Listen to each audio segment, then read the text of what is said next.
Keep your radio dial right here. You're locked into the hottest news station on the planet. Hot 702.5 in FM sound. Blazing today's hip-hop, R&B, and pop music. Keeping your radio on fire. Bringing you the hottest, realest, riskiest talk shows live 24/7 on hot1025fm.com. Hi. Hey. What's up? All your favorite artists. Check it out. Say my name. DJ Khaled. This is Mila J. Bruno Mars. On hot1025fm.com.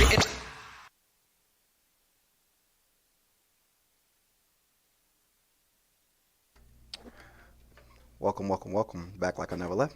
Oh, yeah, I'm here. Here we go. How y'all doing? It's a wonderful Wednesday again. Beautiful Wednesday again.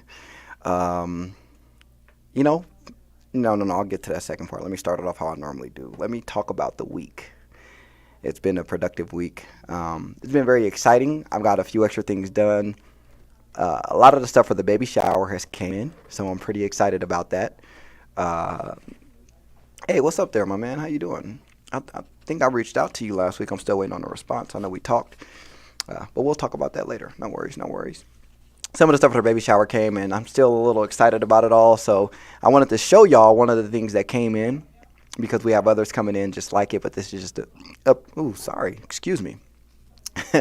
This is just a preview, and this was the first thing, one of the first things that came in is the napkins for the party. I don't know if y'all can see them, but it's Welcome Quanni Jr. It's got a picture of me as a baby. I use a baby filter on one of my pictures, of course. And really, it does look a lot like Terrence, surprisingly. It looks a lot spot on like Terrence. However, that's for the new one, the new baby, Junior. So we'll see how that goes. But I'm very excited. Everything is getting ready to go there. Other than that, I did a lot of grocery shopping and stuff these last couple of days. I haven't had any real significant changes in this past week. So I can't really say it's a lot going on there. For the most part, what I will say is I am tired. I am really, really tired. And it's only because I've been just like overexerting myself at the times I shouldn't. Like when I need to sleep, I'm trying to take care of the last few minute things, get them done. Or I'm online trying to take care of some things for I've been working on a website again. I know y'all seen when I had the website a few years ago, but I'm working on another one for the Choose Your Character. It's just very, it's like when you want to do stuff, if you can't get it the way you picture it, it pisses you off. And that's what this website is doing to me. It's like these little minuscule things that I keep running into that don't change. And they really keep pissing me off. They really do. But I'll get there. Other than that, this has been a very good week. Like I say, it's been a great week. I have nothing to complain about. Was there anything drastic that needed to be talked about? I know there was something that I had about this last week that I wanted to talk to y'all about, but I can't really remember. However, forget all of that. Forget the fact that I can't really remember everything about it. But I'm really upset that school is coming to an end because now these little kids is going to be, always around. Like there's not going to be any free time. Like you would think in the mornings when they get dropped off at school, I'll be okay. But I can't complain. I really love my kids. They really, it brings some excitement to life for me. They're pretty fun to be around. I'm not going to lie. Honestly, I'd rather be around the kids than be alone. But I'm thinking about taking me a staycation just to get away for a couple days. You know what I mean? Just time to myself. Not too much. I'm probably going to do that because my mental can definitely afford a vacation, and I'm going to give it one. So it's about that time.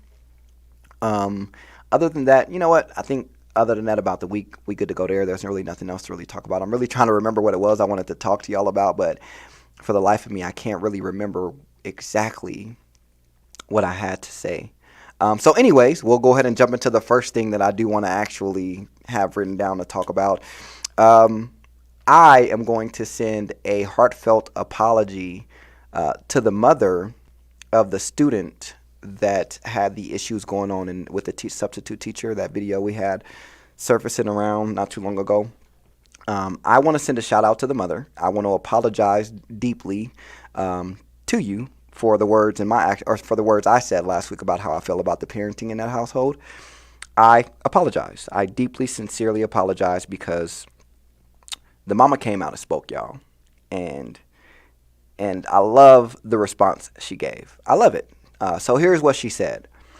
She said, "Are y'all okay? I'm asking because the thought of going up to the school to fight the teacher never even crossed my mind.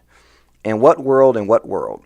My child had the audacity to go behind the teacher's desk, curse at the teacher, invade her space multiple times, refuse to listen and back up, swing on her first, and you think my reaction is to go up there to fight the teacher? I'm losing my mind on my child because you thought you ate, you thought you was grown, you thought you were putting on a show, right? Now you're getting 2 shows for the price of 1. It's a double feature." That was funny to me. I'm not going to lie. That was pretty hilarious. Hey. And that phone, you'll never see it again. Matter of fact, I'm throwing it out the principal's window just to prove a point, just to make the show extra spicy because you've lost your entire mind and so have I. Like, are y'all okay? So, to me, the mother came out and she's like, I don't approve of this shit in my household. I don't approve of it at all. And for you to go out in public and embarrass me like that, we have an issue. We have a problem. So the mother understands that something has to be done. Something has to be there. You know what I mean? Taken care of in that way as form of discipline. I agree with throwing the phone out the window and never giving it to her again. But I'd go a step further. I go get her one of those watches, the kid watches, where it has to answer when the parent calls. You can't force, or it forces to. You can't choose to. I'd do that and make sure she has to wear it at school all the time. I would do that just to let it be known, like, oh, you thought, you know what I mean? Now I'm going to send you to school to show that you have to be monitored in a childlike behavior. Now you can't have a phone to text and talk to people. You only got a watch to where only I can call you when I need to. And you can call 911 if you need to, or me or your other parent. That's what I would have done. But I mean, that's just me. I still think she did a great job with acknowledging what went wrong, letting it be known that she's going to correct the mistake, you know, and going ahead and let y'all know that y'all are crazy for trying to tell her she needed to go fight the goddamn teacher. So shout out to the mom of that student. I clearly see there's discipline in that home because nobody will come out and be accountable as she did to let it be known that she's got to correct the issue and nobody else. So I really appreciate the fact that through everything happening, we saw that through her. So my words from last week, they need to just be gone and with the win. You know, I'll definitely take accountability on that one and apologize where I need to. So shout out to you again, Mom, because I definitely approve of the message you sent out, and I love the way you got things going on there, how you're running the household. So great job. A lot of y'all were really sitting here saying that y'all needed to go fight the teacher. I mean, the parent needed to go fight the teacher, or y'all would have been up there fighting the teacher and yada, yada, this, yada, yada, yada. Like, y'all have no discipline and no control in those households trying to do that. You want to go up there and fight the teacher for what? Because now when you fight the teacher, you're going to get a battery charge. You definitely going to jail. Not saying nothing about that. You definitely going to jail. You definitely going to have CPS at your door taking your kid from you. So now you just created yourself 5 more problems because you couldn't control your temper and your anger. I keep telling y'all, man, in that video, the fact that the mother, she held herself accountable for show. Exactly. She held herself accountable for show. But the fact that y'all sitting here making it seem like y'all need to fight that girl for this? Oh, hell no. No way, Jose. Ain't no way. I don't care what nobody says. She said what she needed to do. She lost her mind on her child. Some of y'all want to go up there and acting like that, and you put yourself in a worse predicament. Now you got battery charges and domestic charges on your record because you wanted to do this and that. Now you fighting with CPS to get your kid back that was being disrespectful in the first place. Like, you got a lot going on now because you couldn't control your emotions. You know what I mean? A lot of this is not cool. Like, I don't know why y'all was sitting there going back and forth anyway about it. Again, we all saw a 60-second video clip of when it escalated. And we all know how the young ones are. They only pull out the phones after it has escalated, right? So who's not to say that the teacher didn't warn her multiple times to go sit down or tell her to get out of her personal space? We don't know what happened prior to that little 60-second video we had going on. But from the looks of it, you can tell that the lady was trying to resolve it the best she could. Even when she got on top of the little girl, if she was being malicious, she would have just been beating the shit out that little girl. But what she do is trying to hold her down and get another teacher in the room.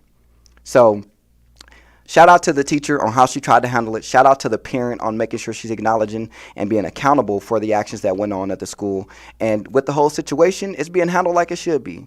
Parent is there making it right. and that life goes on. Because, again, I keep telling y'all, these teachers don't get paid enough to deal with the bullshit from y'all little bastards. And y'all kids may not be little bastards, but I only call them little bastards because I don't know their names individually. So let's say that there. But, again, shout out to her for that. And I was just glad to see the post. Literally, I came to do the show last week, and I want to say within 6 hours after doing the show, the mother came out with that post. Or maybe a few hours after. I can't remember. But I seen it and somebody shared it, and I said, damn. I just spent, 15 to 20 minutes talking about how their situation was fucked off and how the parents need to have more stability in the household.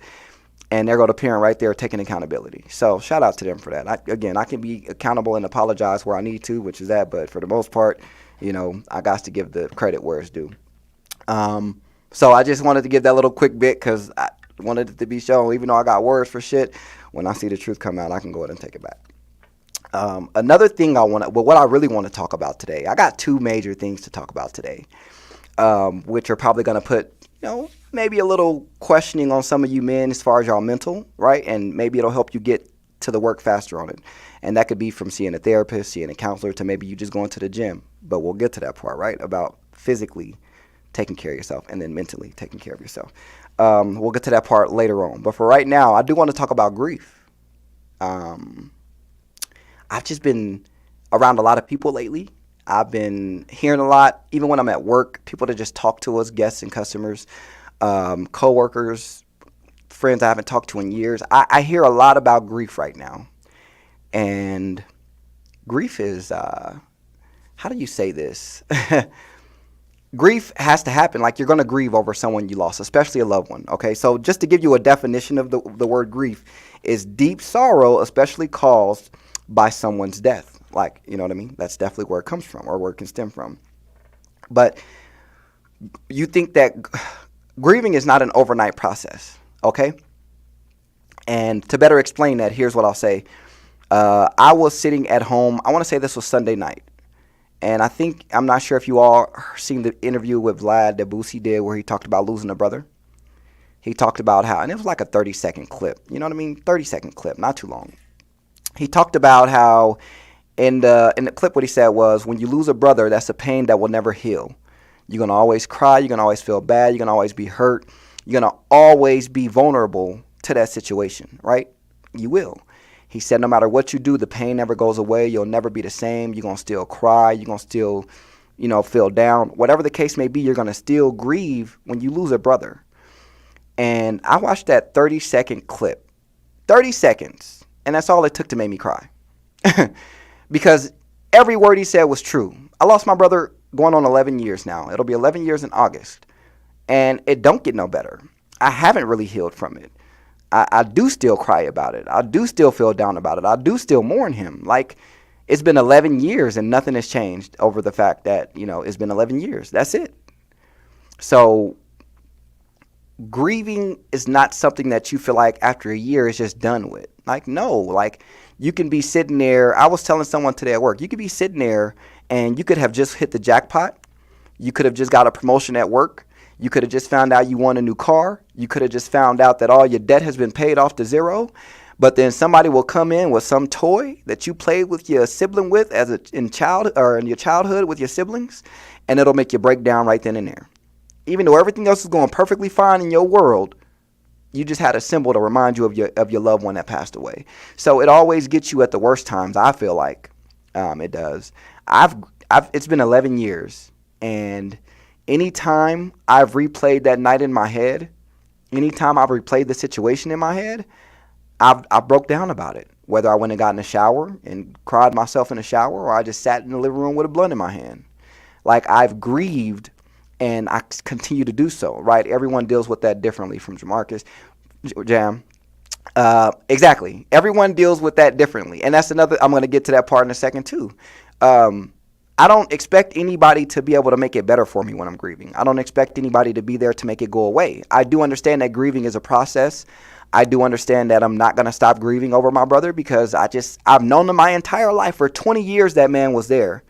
And I can't just continue to go on living without, I'm going on living without him, but I can't do it pretending like I'm okay. You know what I mean? Like, it hurts me to remember that my brother's gone. I feel a type of way. Like, I have downs about it. I have memories that I bring up. And, no matter what the situation may be, I could find myself with a tear in my eyes. You never know. I'll be honest about it. It's funny because back in the day, I couldn't even bring up the conversation. Even with us just talking about the fact that he passed away, back then it would bring tears to my eyes, you know? And somebody asked me, well, why doesn't it bring tears to your eyes now? Well, here's the thing that I think about grieving someone, right? Or about when they leave. I don't feel like it ever gets better. I don't. I will agree with that. I don't think it ever gets better. What I do believe in is that we have a tolerance that we build up over so long of a period of time that they're gone. We still miss them. It still hurts. But we've built up this tolerance because of how long they've been gone, how much time it's been. So even though we catch ourselves breaking down, we still grieve over it. We still feel a type of way, regardless of the situation, right? Regardless of who it may be. When it's somebody close to you, it's hard to just sweep that under the rug. It's very hard. I still go to therapy and counseling, and I still talk about that in therapy and counseling because I don't want to make it seem like that still isn't something that bothers me till this day. At 30 years old, I lost my brother. I'll be 31 in June. I lost my brother when I was 2 months after my 20th birthday, 3 weeks before his 22nd birthday. You know what I mean? And ever since that day has happened, like, I don't even celebrate birthdays the same no more because the one person I wanted to be there, that I wanted to be there for my 21st to actually enjoy it with, he was gone. He was. The one person, and besides my mother, and let me put that out there, besides my mother, the one person that I knew cared and loved about me, the one person that protected me and loved me over the course of 20 years, he just up and disappeared. So that was my older brother. If you have any older siblings, you understand how important that is to you to have that. And for that tie to just be cut so randomly out of my life, that was hard for me. Even till this day, it's still hard for me because a part of me will never be the same person I was because of it. When I lost my brother, there was a song made for him, and the song says that summer of August felt like the coldest winter, right? And that's how I feel. When I lost my brother, I just completely blacked out. If you ask me what happened between the ages of 20 to 23, I can't tell you. I can't remember it all. I would either be working or I would be drinking to forget everything that's going on. You know what I mean? Long live little baby. Thank you, Jam. Long live little baby. That's how I was. I would always be into something else to keep my mind off the fact that I lost my brother. It's so funny because when the candlelight came, and man, was that, appreciate everybody for the love on that one. Even though so long ago, I appreciate everybody because they had the streets full. My kid's mom came up to me at the time. We had no kids, but she said, I can tell that something about you is different. I can tell that you are hurting. Somewhere around those lines. I swear, that's exactly what she said to me. But I got mad because after you said that to me, I didn't see you for a while. And we've talked about that already, right? We went through that. We've hashed it out. We've had the talking to and why.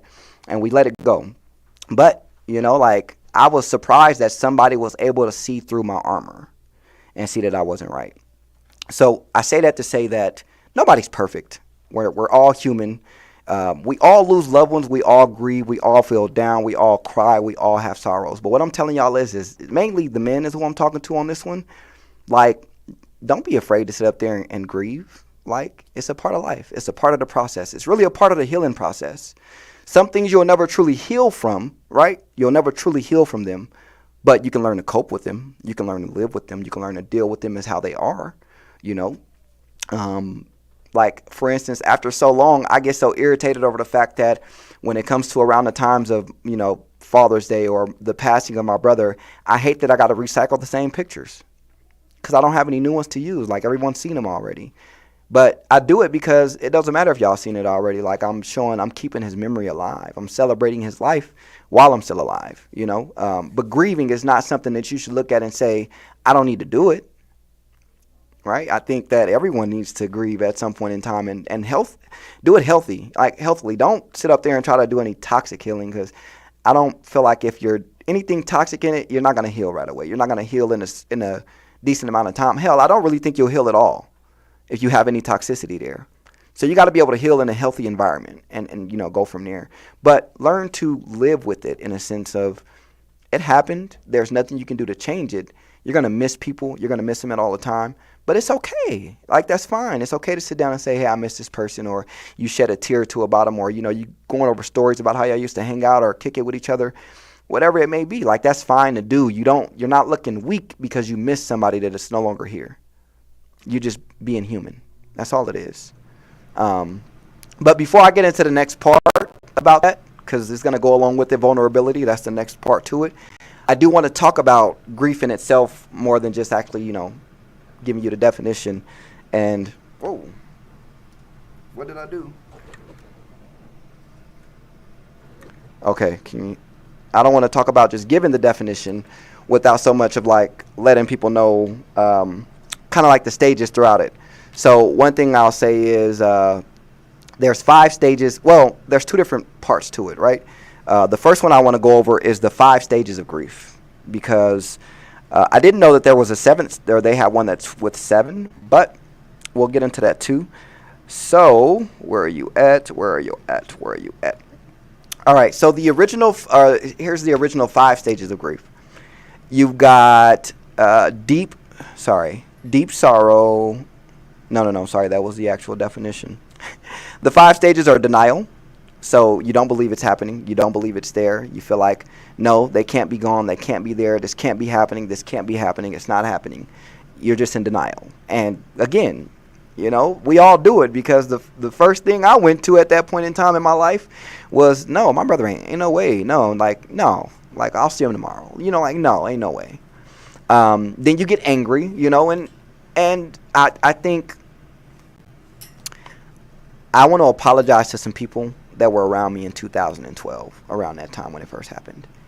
I had a lot of anger built up because I was so angry that my brother left me. I was so angry that God took him from me that I didn't know how to express it or explain it. And I may have taken it out on people who didn't deserve it, people who were just trying to help, trying to be, you know, supportive.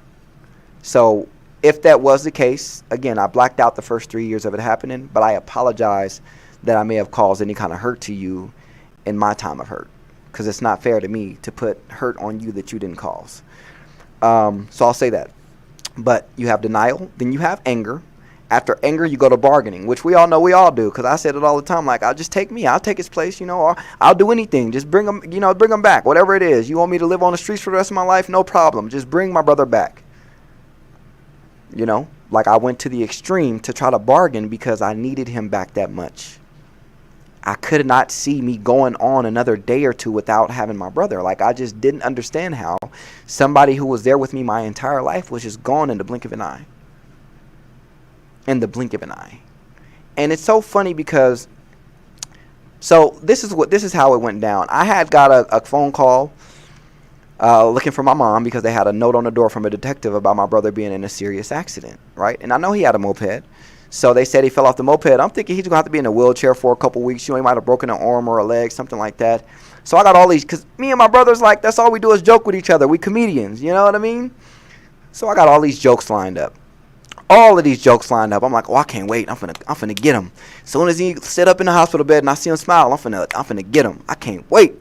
I had all of these jokes ready to go, and I'm just like, you know, not thinking it's nothing serious. And then I walk into the hospital, and the demeanor is just completely like, damn, like, y'all act like somebody died in here. Okay? And I go to the back, and my brother's on life support. So, hell of a surprise to me to walk into them saying, like, he may or may not make it. Hell of a shock to me. All of these jokes I had planned on to be funny, to lift up the mood, and now my entire reality just shifted because they just told me that I might be losing the closest person to me.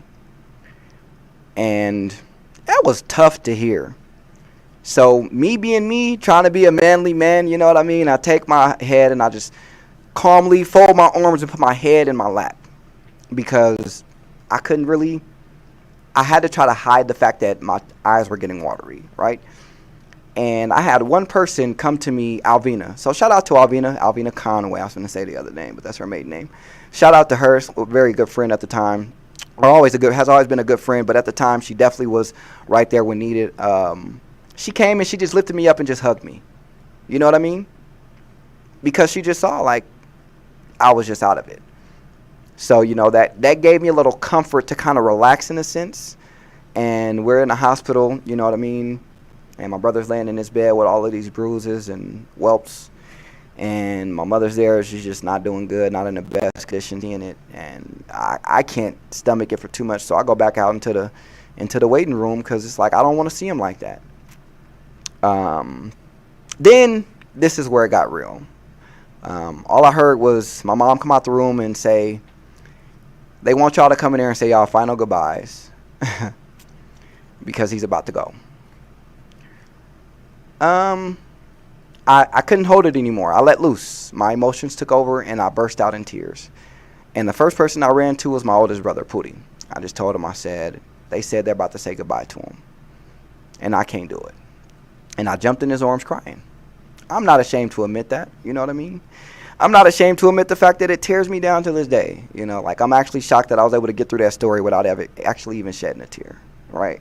There was only one other, and then like my cousin, before that happened, I walked outside because I thought things were getting a little up there with the emotions, and she literally grabbed my head and put it into her shoulder. It's like, stop holding it in. Like, everybody understands. It's okay. You know, but me at the time, I'm like, well, men don't cry. Men don't cry. And if we do, it's in a shower or it's alone in our home. You know what I mean? Like, we don't need to let everybody see it. But I just didn't realize that vulnerability is actually a gift. It's not really so much of a curse. So, you know, denial, anger, bargaining. Then you have depression. And I know we've always been there, right? We've always been there. We've been down about it. We just miss them. We can't stop looking at their pictures. We can't stop watching old videos with them. We can't stop thinking about them in general.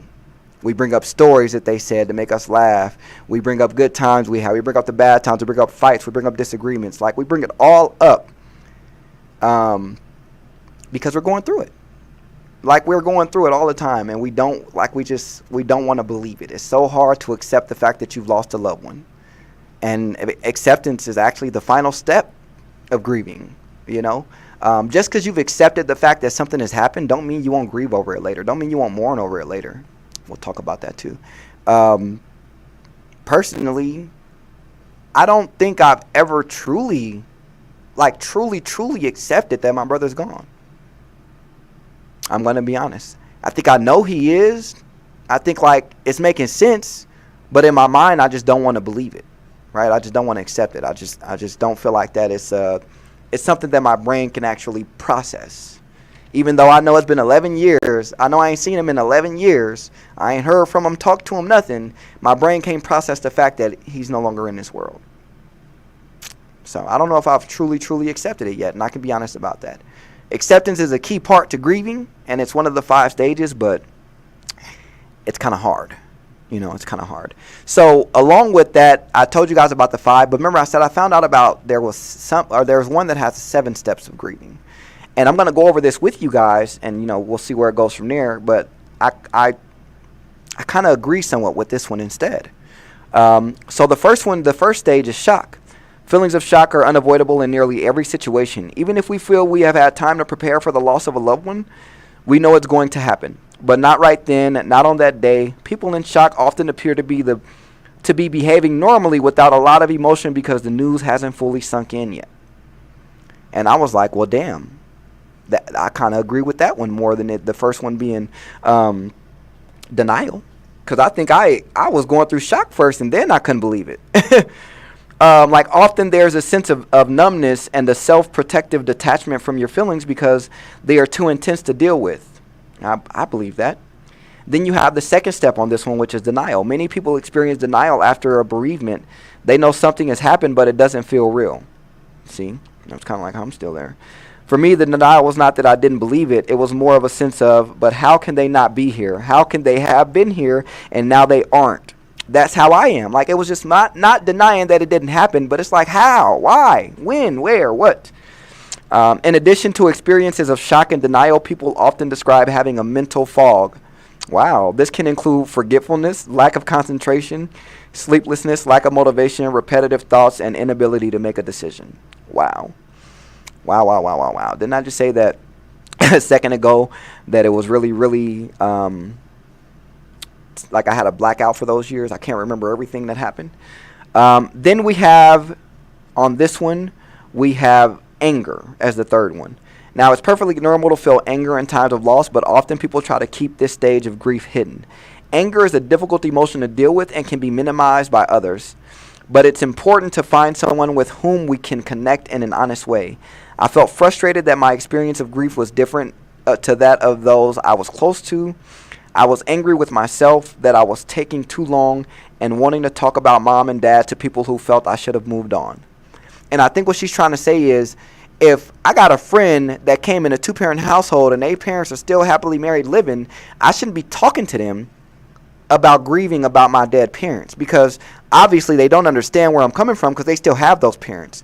So to them, it's more so like, it's been a year or two, you should learn to start moving on, versus it should be like, I understand that you're still dealing with the loss and it's kind of hard for you, right?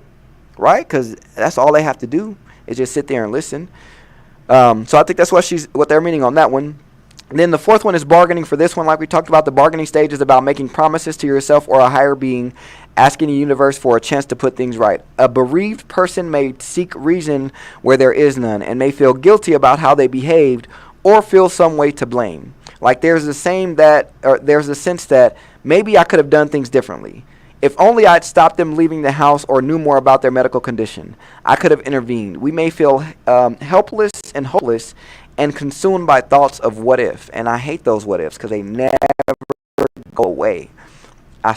They never go away. It's so funny? The one thing I appreciate that happened before my brother's death, the night before, he got into an altercation with, his woman.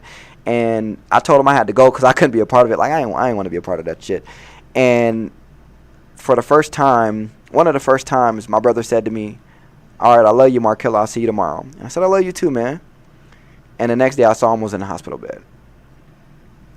People be quick to say, "I know how you feel," when they still got their brother, which I don't like at all. I swear, Jam, I swear.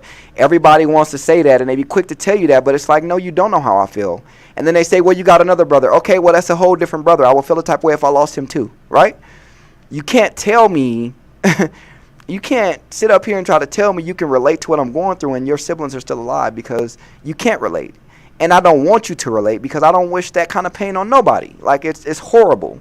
It is very horrible. The fifth stage after bargaining is depression. The jumble of emotions that usually accompanies the grieving process can typically lead to feelings of depression, isolation, anxiety, and a feeling of dread. Sometimes the suffering seems too much to bear. Someone may question the meaning of life or feel they want to be reunited with the person that's died. In cases like this, it's so important to ask for help. And I agree, it is important to ask for help, because I went to therapy and I went in and said, "Well, you just need to fix me. I watch TV, they come in, lay on the couch, and you fix them, so fix me." Later, I had to learn and realize that I needed to open up and express how I felt, why it was bothering me, where it came from, in order for us to resolve that together, because they can't fix me. It was them to guide me to fix myself.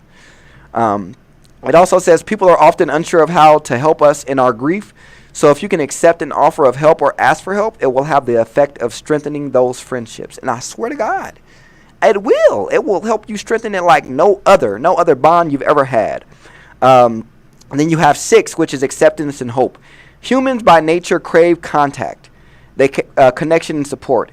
And at some stage in the grieving process, still want to engage with friends and family again. Acceptance is about realizing you can't change the circumstances, but that you can gain some control over how you respond.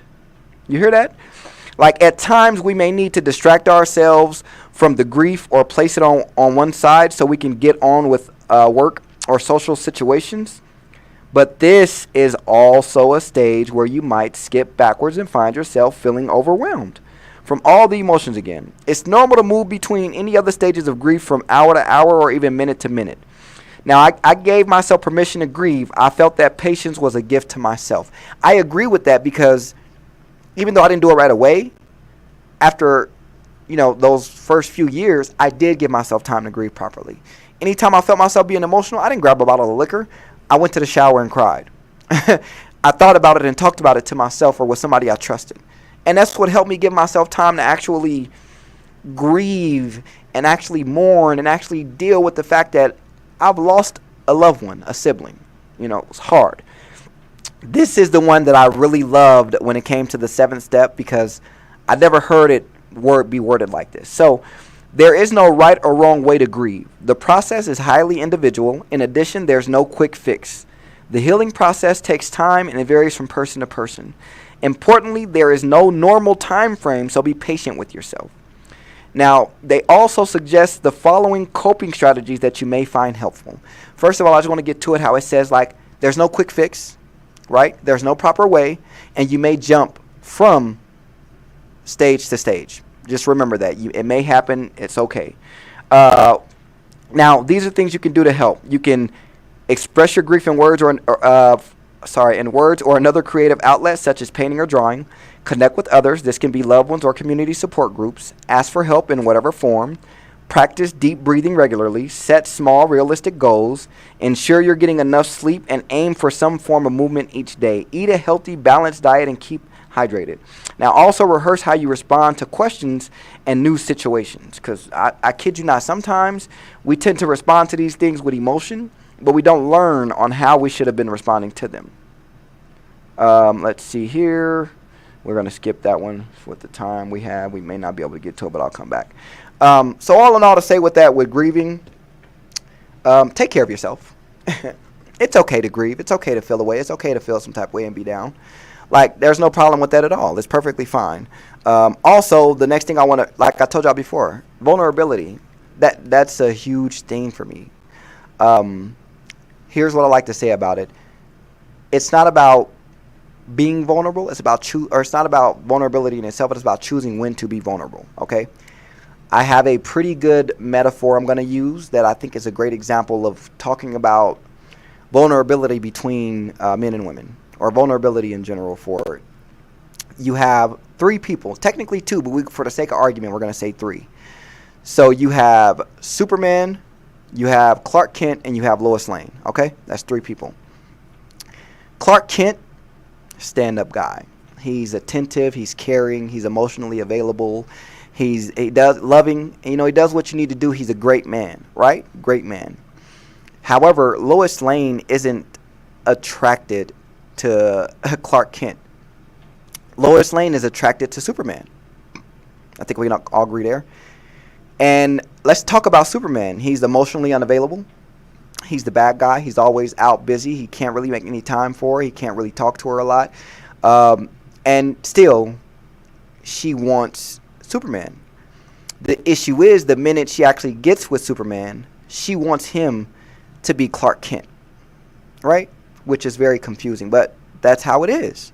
So what I added on to that is, I think a lot of men have the issue with letting the woman dictate when you need to be Superman versus when you need to be Clark Kent.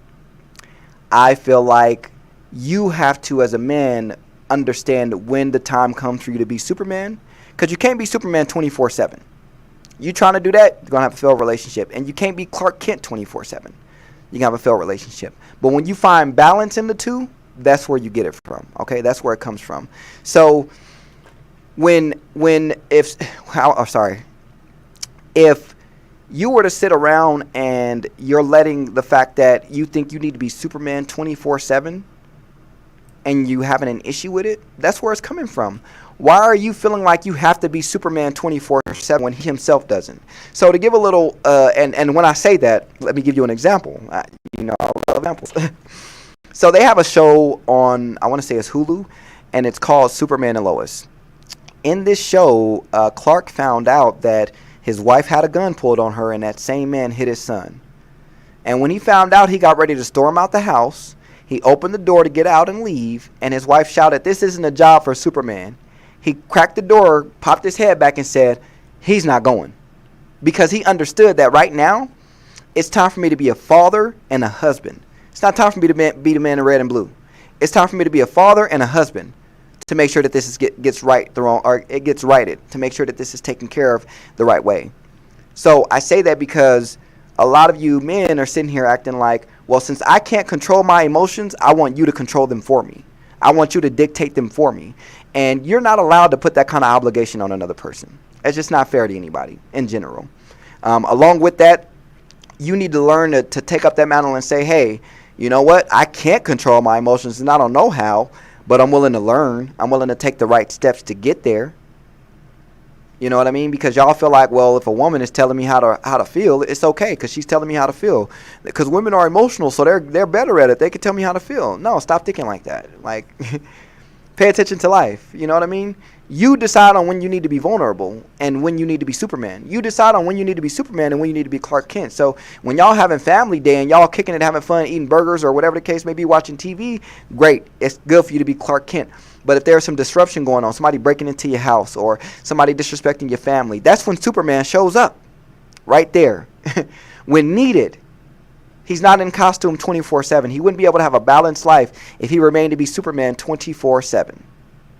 I'm just being honest on that. So that's something I just want to talk about on that one. It's vulnerability is serious. And I do get it that men, y'all hide the vulnerability, don't want to be open about it. And to speak on that, I'll speak on it right now. I'm going to give y'all 21 reasons why men hide their vulnerability. Okay? Now, again, some of y'all may or may not like this list. Some probably will. But to me, I'm going to talk about it. So the first thing I want to get at, where you go, here we go. All right. So let's start at the top. Like they say, however, one of the most deeply held narratives inside the minds of some men is their need to dismiss and disapprove of their own and maybe their parents' vulnerability. I don't understand why. Men subsequently find themselves isolated at times in intimate relationships and become engaged in a tense battle within themselves. Now, boys will be boys, and from an early age, boys are often taught by parents unconsciously and sometimes explicitly to hide their feelings. It's how the big boys don't cry mantra develops and can be perpetuated by teachers, friends, society, and popular media. Now, in some ways, we are getting better at teaching emotional acceptance to boys or men. For example, I'm doing this show, trying to, and I try to do it with my boys. But for example, developing emotional intelligence have become buzzwords in schools and workplaces alike. However, there are still many men who have learned to mask their emotional lives. It's not that their vulnerability is absent, it's just well hidden. You hear that? Sadly, some research suggests boys as young as 2 years old adapt by hiding their emotions in order to seek approval from adults, carers who themselves struggle to manage their own and their kids' emotional experiences. And boys grow into men relating emotionally the only way they know, which is to dismiss or disapprove their feelings or both.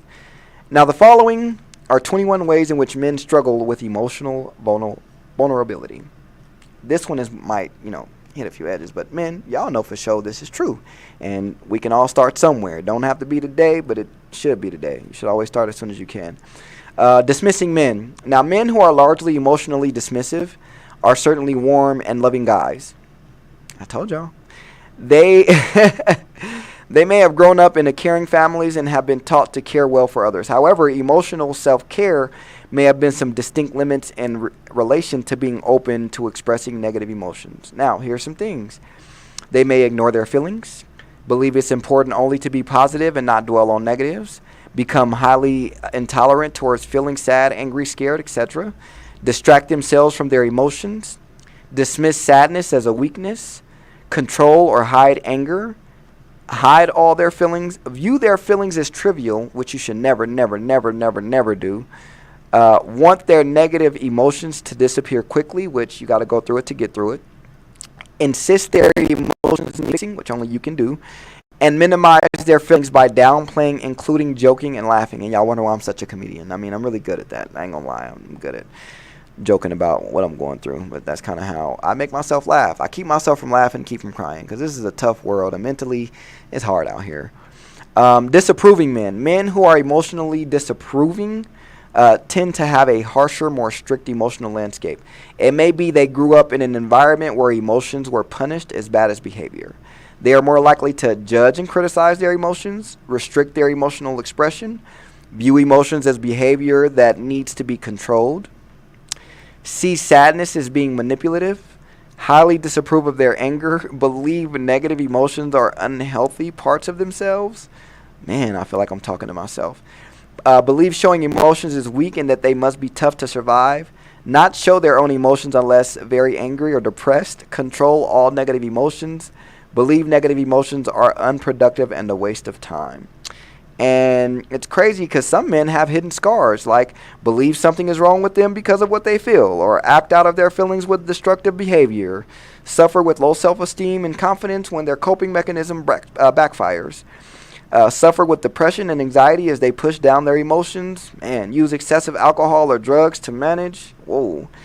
Avoid all conflict, lose their sexual appetite, withdraw and disconnect from their partner, behave with aggression or anger towards their partner, or become ambivalent towards relationship commitment. And wow, I must say, it's reading some of those just kind of put me in a woo. Now, many guys can find better ways to understand their vulnerability, but their opportunity is to learn to accept and share their thoughts and feelings at their own pace and time. Because Rome was not built in a day. So you don't need to try to do this all on your own. It doesn't need to happen overnight. Like, you got time, you got patience. Like, it can be done. But when you try to get it done like that, man, it is an issue. I have a video here that I want to show. One thing, and then there's one other thing I want to make a point of. I kind of went over a little bit last week, and I want to make it a point today because I got a video to go for it. Everyone talks about how evil the father is, how the father's bad, the father just runs away, the father doesn't want to handle their responsibilities. And like, as a father, I hate that narrative and I hate the stereotype, right? Also, did you know that statistically proven, kids raised in a two-parent household have the same statistics of surviving in the world without, committing crime, stuff like that, with a single father household as well, right? So I just want to take that to a point because I keep hearing how y'all keep talking about these men these days and how they are and what's going on, and then the next thing y'all say is, where's your dad? Like, first of all, that's not funny. That's fucked up that y'all even throw that shit in somebody's face. Where's your dad? But to make a point about that, if the dad is not in the household, then who's raising these men y'all are talking so bad about? Who's talking to them? So I say that because I got two different videos. The first one, let me go to it here. Okay, so here we go. For the first one, let's get this one on, and then we'll go from there. 1 second. I do hold more accountability on our mothers. It's a fact, because we're getting raised by our mothers. Because our mothers raised us to be that way. Understand the woman, open the door for her, and all of this. Be nice, work for the woman, and take care of her, and take care of your kids. And if she has kids, take care of her kid. Be a stand-up man. You know what I'm saying? But at the same time, that same mother is teaching her daughter, get yourself a job so you don't need no man. This, that, and third, so you don't need no man. So you don't need no man, so you don't need no man. Now we got a whole community of women that's being raised not to need no man, but they got a bunch of men that was raised to want the woman and work for the woman. Make sense. And all our mothers has failed us as men because they raised us to chase women that they taught to reject us. So we don't win at all. Now, man, so just to go along with that one, and then we'll get into both of them. I'm 26, bro. I'm 26. My mom kept me away from my dad for 26 years. You know what kept me away from him? My mom told me that my dad said I was a mistake and kept me away from my father. Every time, this been looking for me since I was a kid. Yeah. He's been looking for me. I finally talked to my dad. He's a good dude. My mom told me my dad has not paid child support since I was a kid. I finally meet this. He has envelopes full of shit proof showing he been paying child support. My mom calls me. What you doing, baby? What's going on? I'm at my dad's house. What the fuck you doing at the house? Didn't I say don't discuss family business? My dad bust through the door and snatched the phone. I was trying to, no. Hello? Put my son back on the phone. No, it's my son too. What do you want? Put my son back on the phone. And my dad loses it. Going in on my mom. And I'm listening to my mom.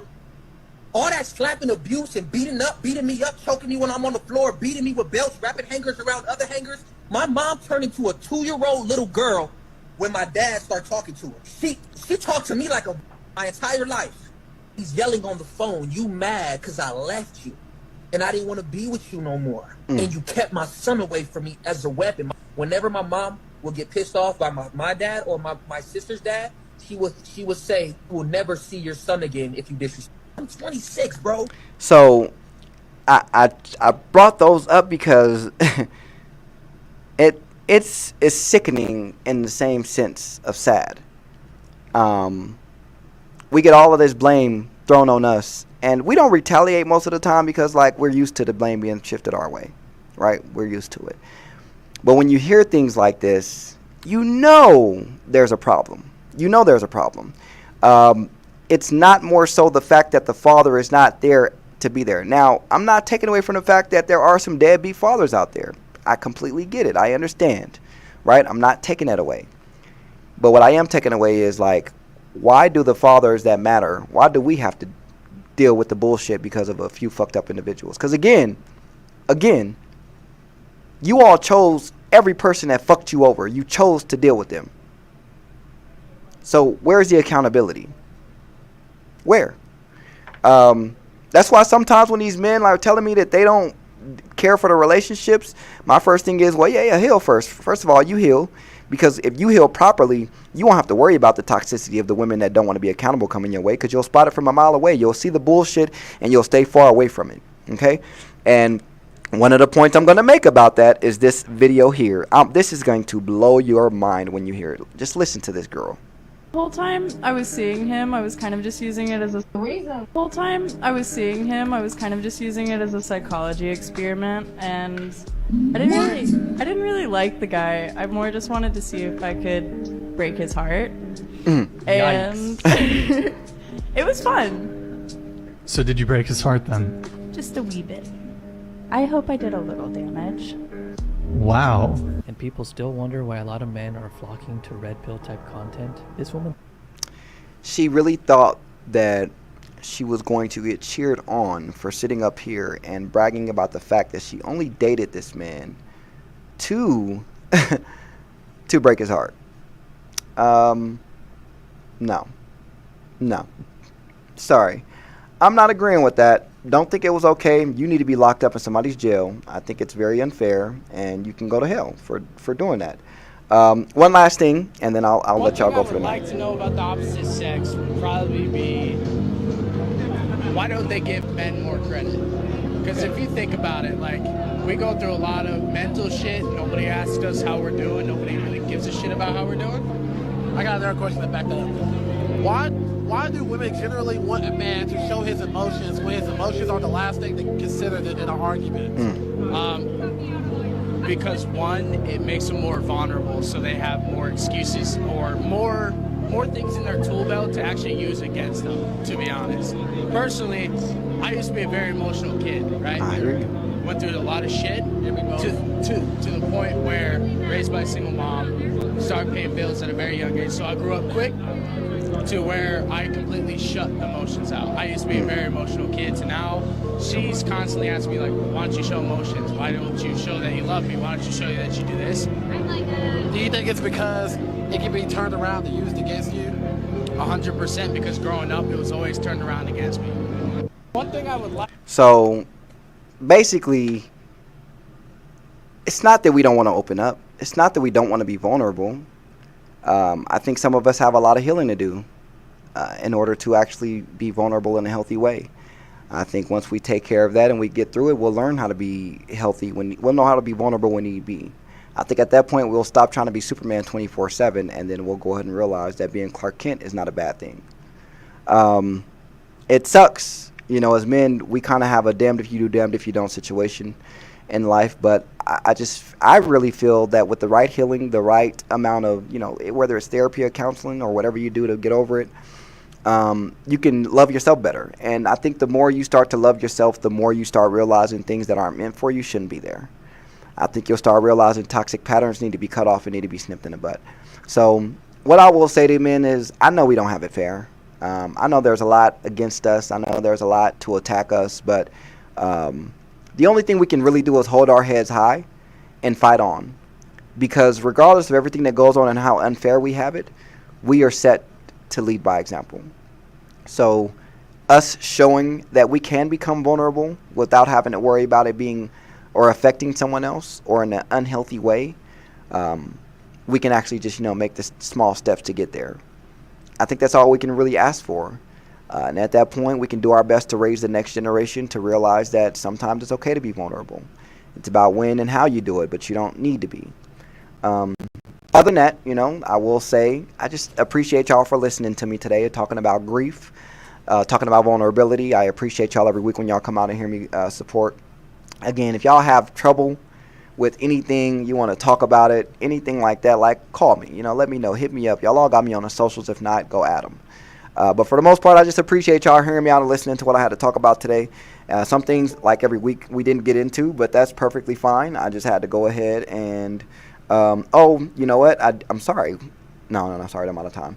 No worries. I'll talk about that one next week. So, with all due, I will see y'all next Wednesday at 5 p.m. here on the hottest radio station on the planet, Hot 702.5. Don't forget the dot. FM. Peace, love, and hair grease. I'll catch y'all next week.